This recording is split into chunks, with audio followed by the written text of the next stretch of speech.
우리가 알아야 할 오늘의 절대 뉴스 콕 찍어 전해드립니다. 뉴스 원정대. 오늘의 뉴스를 더 깊고 더 자세히 살펴보는 뉴스 원정대 시작합니다. 목요일에 원정대원 두 분 나오셨어요. 박주윤 변호사, 손정혜 변호사와 함께합니다. 어서 오세요. 안녕하세요. 네, 청취자 여러분의 의견 저희들 항상 기다리고 있습니다. 지금 TBS 유튜브 채널에서 보이는 라디오로 함께 하실 수 있습니다. 지금 얼른 보이는 라디오로 들어와 주시고요. 무료로 이용할 수 있는 TBS 앱이나 짧은 문자 50원, 긴 문자 100원이 드는 샵 0951번으로 의견 많이 보내주세요. 네, 첫 번째 이슈부터 살펴보도록 하죠. 김호수 검찰총장 후보자 인사청문회가 26일로 예정돼 있죠. 네. 그런데 사실 이제 청문회를 앞두고 증인 문제로 또 한바탕 이제 싸움이 벌어지는데 국민의힘에서 증인으로 24명을 요청했습니다. 네. 지금 국민의힘이 요청한 증인들이 누군가요? 자, 눈에 띄는 증인들은 네. 일단은 김학의 전 차관 출국 금지 관련된 수사 관련해서 네. 조국 전 장관이라든지 이광철 민정비서관, 네. 박상기 법무부 장관, 또 한동훈 검사도 좀 네. 포함이 돼 있고요. 좀 눈에 띄는 거는 뭐 조국 그 기생충 교수도 포함이 돼 있어요. 서민 단국대 예. 의대 교수. 죄송합니다. 네네. 서민 교수요. 서민 교수, 네. 뭐 허영 교수 네. 등등이 지금 포함이 돼 있는 24명 정도가 돼 있습니다. 그 뉴스에서 많이 보게 되는 인물들 이름들이 다 있네요 여기에. 네. 사실은 이게 인사청문회 자리인지 국정조사 자리인지 사실은 그러니까요. 증인과 관련해서 좀 헷갈렸어요. 처음에 증인 채택 이야기를 듣고. 네. 근데 인사청문회 과정에서 여러 가지 이제 논란이 개인적인 어떤 자질과 관련된 도덕성 논란이 있을 수 있고 능력 검증이 있을 수 있고 검찰총장으로서의 어떤 철학이라든가 검찰 조직에 대한 어떤 검찰 개혁의 입장을 이제 묻고자 관련된 사람들을 불렀을 가능성이 있는데 네. 이게 지금 여당이 받아주지 않아서 파행이 되고 논란이 되고 있는 겁니다. 근데 여당 입장에서 좀 생각해 보면 지금 불법 출국 관련해서는 지금 피의자나 피고인이 된 분들이 있고 특히 거론된 분들이 공소장에 또 이름이 거론됐던 적이 있었기 때문에 네. 나오라고 한들 내 형사사건과 관계된 부분에 있어서는 내가 나올 수 없다. 거부할 가능성이 매우 높아서 배제하지 않았을까라는 생각을 한번 해보고요. 네. 좀 눈에 띄는 것은 서민 교수 그리고 허영 교수, 권경혜 변호사 이 세 분인데 허영 교수님이 엄청 나이가 많으시거든요. 아마 검찰개혁과 관련해서 지금 정권의 검찰개혁 방향이 옳지 않다. 이거를 이제 강조하기 위해서 이제 신청한 것으로 보이는데 네. 서민 교수님 최근에 엄청 비판을 한 걸 알고 있고 네. 권경혜 변호사도 끊임없이 SNS를 통해서 이제 문재인 정권의 검찰개혁의 방향을 비판하고 있어서 이게 이제 이분들이 나오라고 한다고 나오라 할지도 고민을 좀 해봤으면 좋겠습니다. 뭐 국민의힘 쪽에서는 항상 이제 여야 간의 입장이 바뀌면 증인을 최대 부르려고 하고 네. 야당 쪽에서는 여당은 이제 막으려고 하는 그거는 늘 있는 패턴입니다. 어쨌든 지금 여권이 이른바 맹탕 청문회로 끌고 가려고 한다 이렇게 비판을 하고 있는데 박지훈 변호사 보기에는 뭐 한동훈 증인, 서민 참고인 뭐 안 어떻습니까? 맞죠, 사실은. 안 맞습니까? 채택을 불가한다. 그 사유를 들었던 게 서민 교수가 기생충 학자다. 또 허영 교수 같은 경우는 뭐 유명한 헌법 네. 학자십니다. 네. 학자이고요. 또 뭐 마찬가지로 권경혜 변호사 같이 금융 전문 변호사지 관계가 없다라는 식으로 이제 채택 불가한데 그걸 떠나가지고 과연 와서 이게 권오수 후보자의 부분하고 뭔 관계가 있을지 그런 부분이 가장 클 것 같아요. 네. 그냥 청문회에서 이 인사 검증을 하는 게 아니고 뭔가 정쟁이나 그런 자리를 마련한다. 그거에 대해서 여당이 조금 우려한 상황이 아닌가. 뭐 그렇다고 증인 없이 또 하는 것도 어쩌면 또 문제가 될 수 있는데 지금 네. 신청한 증인 자체가 뭐 크게 임팩트가 있거나 이건 아닙니다. 그냥 말씀대로 TV나 언론에 유명한 사람들만 꼭 많이 불렀을 뿐이거든요. 또 그분들이 올지 안 올지도 의문이고요. 온다면 일종의 모의 재판처럼 되는 건지도 그렇죠. 모르겠고 김학의 전 차관 관련해서 참 그렇습니다. 어쨌든 아직까지 팽팽하고 증인은 끝까지 아마 이제 싸우다가 몇 명이 채택이 될 텐데 또 그 사람들이 부른다고 무조건 다 나오는 건 아니기 때문에 지금 말씀처럼 안 와도 될 만한 사유가 되게 많아요. 지금 상황상은 재판 관련된 계류 분들은 중이니까 네. 안 온다고 또 그만인 거고요. 알겠습니다. 학자들도 마찬가지고요. 네. 이 여야가 증인 채택을 비롯해서 또 이제 여러 가지 고성을 주고받는 상황들이 벌어졌는데요. 오늘 법제사법위원회가 전체 회의를 열었는데 현장 상황 먼저 잠깐 들어보겠습니다. 새로운 간사를 선임하고 왜 이래요? 왜 이래요? 가만히 있어 봐요. 다 차지하고 있으면서 왜 이래 백간사? 새로운 간사를 선임하도록 하겠습니다. 그동안의 관례에 따라 백간사 지금 왜 이래요 정말? 아이. 박주민 의원을 더불어민주당 간사로 선임하고자 하는데 아니 지금 이의 왜 있으시죠? 이래요? 아니 지금 이렇게 하면 안 되지. 무효예요, 무효. 이의 없으시죠? 이 있습니다, 무효예요. 가결되었음을 선포합니다. 네, 여야가 이렇게 소리를 지르며 싸운 이유 바로 사회권 때문인데요. 법사위원장이었던 윤호중 의원이 이제 원내대표가 되면서 법사위원장직을 누군가한테 줘야 되는데 아직 공식적으로 선출되지 그렇죠. 않았고 이제 내정은 박광원 의원이죠. 의원이죠. 그래서 오늘 백혜련 의원이 이제 사회권을 위임받아서 한 겁니다. 그랬더니 어떻게 윤호중 의원이 안에 있느냐 뭐 이러면서 싸웠던 것 같은데 그렇죠. 상황을 좀 설명해 주시죠. 요거가 네. 지금 이 백혜련 의원이 사회를 봤는데 그 사회가 무효라는 게 국민의힘 의원들의 주장입니다. 네, 왜 그렇죠? 근데 왜 그렇게 했냐면 네. 일단 국회법을 좀 봐야 되는데요. 국회법에 따르면 위원장, 특히 법사위원장이죠. 이 위원장이 사고가 있으면 위원장이 지정하는 자가 직무를 대리할 수 있도록 돼 있는데 네. 사고니까 백혜련 의원을 지정했다, 사회를 지정했다라는 게 민주당 측 입장이고. 네. 근데 무슨 사고냐? 국회 안에 지금 있는데 와서 지금 해도 되는 상황 아니냐? 사고가 아니다라고 하는 게 지금 국민의힘 입장이고요. 한마디로 어디 뭐 입원하셨거나 그렇죠. 불가피한 사정이 있는 게 아니라 지금 국회 내에 국회 내에 있는 건 있는데 다만 원내대표일 뿐이지 네. 국회 내에 있다면 와서 하든지 이렇게 지정하는 게 맞지 않다라고 하고 그 사이에 이제 선출된 간사 박주민 의원이죠. 이 부분이 무효다, 잘못됐다라고 하면서 뭐 요새 그 말이 유행하더라고요. 한 정치인이 썼던 말인데요. 네. 아 사리판이 돼버렸습니다. 아니 이게 아주 기술적으로 문제 하나를 뜯어보면은 사고를 어디까지 볼 것인가 뭐 여기에 대해서는 또 논쟁이 있을 수 있는데 보통 위원장이 이제 여러 가지 사정상 같은 당 간사한테 사회권 넘겨주는 경우도 종종 있었던 것 같은데요. 어떻게 그러니까 보셨습니까? 법을 엄격하게 해석하면 국회법 50조에는 위원장이 사고가 있을 때 위원장이 지정하는 방식 그리고 네. 위원장이 거리됐을 때 거리됐을 때는 또 어떻게 해야 되는데 이렇게 나오거든요. 네. 그래서 이제 보통의 이제 사고라고 하는 것은 부득이해서 참여할 수 없는 경우를 예정하는 거고 네. 원래는 위원장이 협의해서 회의를 개최하고 일정도 내가 정할 수 있기 때문에 이런 일이 좀처럼 발생하진 않습니다. 이제 아주 특이하게 지금 거리된 상태도 아닌데 회의를 주재하기 난망한 상황이기 때문에 이런 직무 대리를 선임하는 과정을 겪었는데 박주민 의원은 이제 법률에서 사고라는 것은 폭넓게 해석할 여지가 있고 네. 특히 이런 부재 중일 때가 법률에 빠져 있잖아요. 이게 부재 중일 때도 포함된다라고 주장을 하는 건데 네, 네. 우리 사전 찾아보면 사고라는 것은 갑자기 일어난 불행한 사고라고 나오거든요. 네, 단어 그러다 그대로 보니까 또 해석하면 야당에서 이게 뭐 하는 거냐 이렇게 지금 서로 이제 공방을 하고 있는 건데 조금 조율이 사전에 됐었으면 좋을 뻔했었어요. 일정을 그렇죠. 조율하든가 아니면 또 위원장이 선출되고 나서 회의를 한다던가 또는 간사들끼리 서로 이제 좀 협의를 하고 했으면 이런 또 볼상사나운 상황은 안 벌어졌을 텐데 매우 안타깝습니다. 늘상 이게 사람 간에도 일어난 일이지만 사이가 좋으면 다 해결되는 문제가 지금 사이가 안 좋으니까 그렇죠. 모든 게 다 이제 그리고 그 네, 모든 충돌로. 전선의 최전선은 여기입니다. 법사위거든, 법제사법위원회인데. 그 알라딘 만화 영화 보면 그 요술 램프 하나 뺏었다가 가져갔다 뺏었다가 가져왔잖아요. 네. 지금 맞아요. 법사위원장은 뜨거운 감자기 때문에 이 사소한 절차 하나도 지금 해석의 이견이 충돌하고 그러니까 있고 저는 이런 일이 아니더라도 계속적으로 야당에서는 어떤 시비나 반발할 걸로 생각이 듭니다. 그렇죠. 하나하나. 이것도 문제가 네. 되지만 앞으로 청문회까지 이제 일주일 정도 남았는데 계속적으로 문제 제기를 할 거예요. 왜냐하면 지금 말씀한 것처럼 요술램프입니다. 법사위원장이라는 그 자리. 네. 그 자리를 꼭 갖고 싶은 상황이고 그렇죠. 또 민주당 입장에서는 그걸 꼭 내주고 싶죠. 내줄 수 내가 없는 갖고 싶은 거고. 상황이고 네.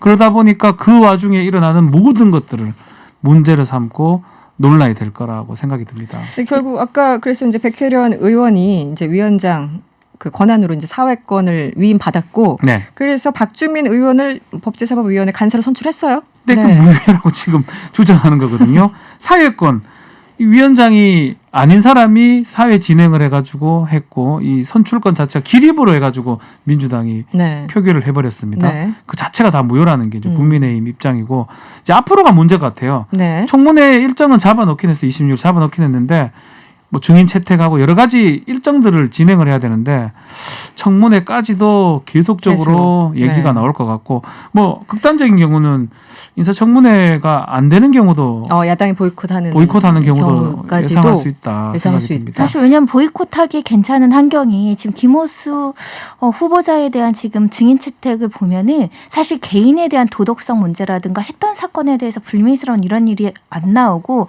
검찰 개혁의 그 방향이라든가 그러니까 여권 전체가 실정을 했던 부분이나 검찰 개혁에 대해서 문제가 된 부분을 지금 총체적으로 다루겠다라는 거거든요. 네. 그럼 그만큼 사실 새로운 이슈냐 굉장히 날카로운 김호수 후보를 공격할 만한 요소를 지금 찾고 있을 텐데 강력한 한 방이 없다면 또 청문회를 열어도 사실 무익하다라는 평가를 받을 요소가 있어서 네. 이 법사위원장 거리도 아니고 사고도 아니고 부재 중인 사건에 발생한 새로운 간사 선임 사건을 굉장히 문제 삼을 수 있고요. 특히 절차적 정당성 때문에 이번 정권에서 조금 여러 가지 불미스러운 사건들이 생기고 있지 않습니까? 그 절차 위반 부분 굉장히 지적할 것 같습니다. 네, 알겠습니다. 다음 이슈로 넘어가 보죠. 오늘 나경원 전 국민의힘 의원과 이준석 전 최고위원 당대표 출마 공식화했습니다. 예, 10명입니다. 이제 10명인데 말씀드리면 조경태, 주호영, 홍문표, 윤영석, 조혜진, 신상진 의원은 이제 중진으로 봐야 될 것 같고요. 또 김은혜 의원이 있고 초선이고 예, 이준석 의원은 아예 영선이죠. 영선이라고 하죠. 아직까지는 네. 전 최고위원이라고 분류가 되고요. 네. 그래서 10명의 지금 후보 신구 대결 같아요. 7대3. 7명은 아마 지금 제가 말씀드린 7분은 좀 중진에 해당한다면 그러네요. 김은혜, 이준석 의원은 좀 청년 주자들이다. 네. 그래서 신구 대결이 될 것으로 지금 보입니다. 10명의 예비 후보들이 나왔고요. 먼저 예비 경선 통과를 해야 되죠. 여론조사 비율이 5대5라고 합니다. 당원 대 일반 시민 비율이. 네. 일반 국민 대상으로는 지금 현재 상황에서 이준석 전 최고위원이라든가 김웅 의원이 굉장히 선전하고 있는 상황이죠. 근데 또 당원들은 또 뚜껑을 열어보면 신진에 대한 새로운 모습보다는 또 안정감을 추구할 가능성이 있어서 네. 여론조사에서 강세가 나온다고 하더라도 예비 경선에서 또 힘을 발휘할 수 있느냐 이런 부분에 대해서는 이제 단언하기 어려운 상황인데 이분들 중에 그러니까 지금 3명이죠. 김웅, 김은혜, 이준석 이 3분 중에 예비 경선을 통과하는 사람이 그래도 적어도 한두 명은 있을 것 같은데 한번 새롭게 도전하는 모습에 얼마나 또 힘이 그 지지가 주어질지 좀 지켜봐야 될 것 같고요. 멀리서 지켜보는 입장에서는 좀 정당 문화가 많이 바뀌고 있는 것 네. 같다. 네. 그런 문화는 생각도 확실히. 들어서 좀 재밌고 응원하는 마음도 듭니다. 깜짝 놀랐습니다. 어떤 이렇게 부분이요? 5대5라는 게 뭐 별거 아닌 것처럼 보이지만 네. 이제껏 7대3이었거든요. 그렇죠. 뭐 5대5로 당원 대 바뀌는 일반 시민 비율이 바뀌는 네. 과정에서 그 선거위원, 투표위원 중에 이 젊은 위원들이 상당히 뭐 비대위원직을 김재섭 위원 등등 네. 천하람 위원이라고 제가 들었는데 아주 경론을 벌이면서 5대5로 간절을 했다고 합니다. 국민의힘이라는 보수 정당에서는 보기 어려운 어떤 모습들을 그렇죠. 당에 본 것 오래 같아요. 계셨던 분일수록 어쨌든 당원에 기대는 비율이 조금 더 높을 가능성이 그렇죠. 높은데 그런데 아마 그랬을 것 같아요. 어디 너희들이 이랬을 것 같은데 본토 어쨌든 발음. 간에 바뀌었던 모습은 네. 국민의힘도 많이 바뀌는 모습이다라고 평가를 내릴 수 있을 것 그런데 같습니다. 본 경선으로 가면 다시 이제 7대3으로 되는 그건 당원 당규를 바꿔야 되니까 쉽진 그러니까 않은 것 같은데 뭐 예비 그것까지 경선- 바뀐다면 정말 대단하겠죠. 그러니까 예비 경선 5대5로 하고 네. 이제 본 경선은 원래대로 7대3으로 7-3 하고 입니다. 이렇게 네. 가는 상황.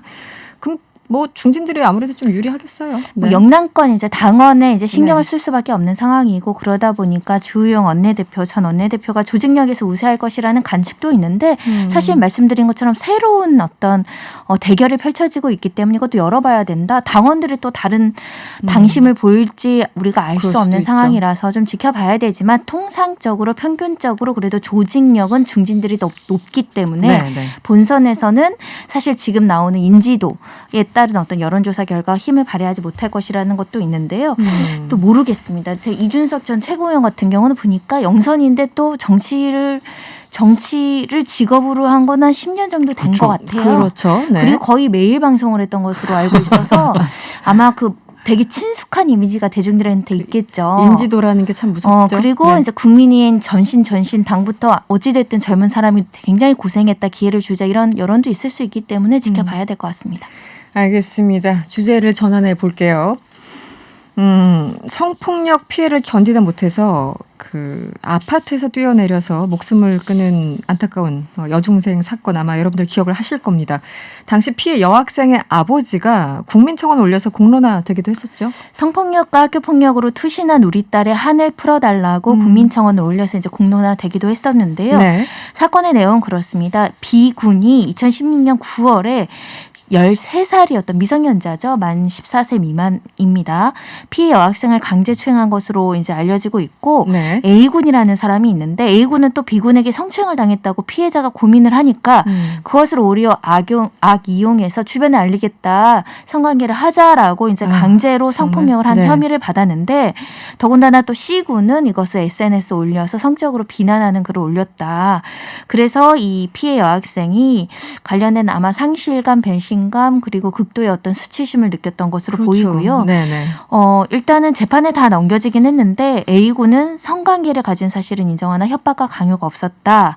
합의하에 맺은 관계라고 무죄를 주장을 했고 네. B군 역시 강제추행한 사실 없다 혐의를 부인을 했습니다.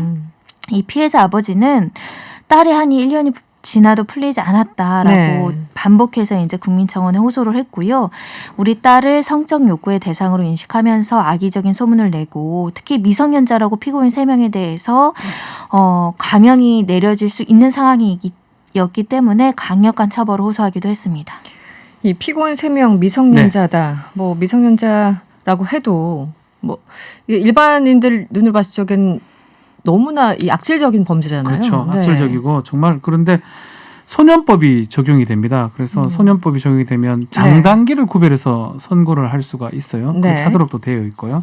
그래서 이제 강간을 했다고 한 A군 같은 경우 1심에서 장기 6년에 단기 4년을 선고를 받았고 네. B군 같은 경우는 13세 미만 강제추행죄가 적용이 돼서 장기 6년에 단기 3년 6개월이 적용됐고 C군은 이제 이거 글 올린 거죠. 비방에 글 올린 사람은 네네. 집행유예를 지금 선고를 받았는데 2심에서 A군 조금 떨어집니다. A군 자체가 이거는 강간이 아닌 위계에 의한 성폭행이라고 해가지고 장기 5년에 단기 3년 6개월이 됐고 네. 이제 이게 지금 대법원에 상고가 된 그런 상황입니다. 네.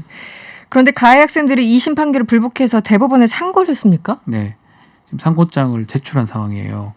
좀 억울하다는 거죠. 형이 좀 이것도 높다라는 억울하다. 거죠. 그래서 요거에 대해서 과연 반성을 하고 있느냐, 너무 좀 심각한 거 아니냐라고 지금 얘기를 하고 있는 그런 상황입니다. 아니 사람이 지금 아파트에 뛰어내려서 그 목숨을 스스로 끊은 그런 상황인데 이 뭐 아이들이라 불러야 됩니까? 어쨌든 전혀 뭐 반성을 안 하는 그런 상황이네요. 반성을 하지 않는 모습들을 보였기 때문에 네. 이 피해 여학생의 아버지가 국민청원에 반복적으로 올린 계기도 있을 거예요. 그러니까요. 용서를 네. 구하고 사과를 하고 사죄하고 반성하는 모습을 보이고 피해 여학생을 추모하는 모습들을 보였다면 이렇게 한을 풀어달라고 절절하게 억울함을 호소하지 않았을 것인데 소년범 사건에서 피해자는 더 억울합니다. 2~3배로 일반 사건보다 어려운 게 네.